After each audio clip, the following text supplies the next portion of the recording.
હળવદમાં ખાનગી ગોડાઉનમાં પોલીસનો દરોડો, સરકારી સબસિડીવાળા યુરિયા ખાતરની 1437 થેલી મળી આવતા 25.52 લાખનો મુદ્દામાલ જપ્ત. બાબતે પ્રાપ્ત માહિતી મુજબ હળવદ પોલીસ ટીમ દ્વારા ચોક્કસ ખાનગી બાતમીના આધારે મોરબી ચોકડી પાસે કચ્છ ફૂડ માર્કેટ સામે અક્ષર એગ્રીકલ્ચર એન્જિનિયરિંગ વર્ક્સ લખેલા ગોડાઉનમાં દરોડો પાડી ખેતીવાડી અધિકારી સાથે રાખી ગોડાઉનમાંથી યુરિયા ખાતરની થેલી 669 નંગ કિંમત ₹98,339 તથા ટ્રકમાં રહેલ યુરિયા ખાતરની સફેદ થેલી નંગ 700 કિંમત ₹1,86,550 તથા ન્યુરોપાર્ટ્સ ખાતરની 118 થેલી કિંમત ₹2,06,000,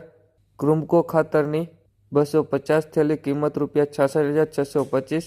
તથા એક ટ્રક રજિસ્ટ્રેશન નંબર CJ39T7104 સહિત કુલ ₹25,52,114નો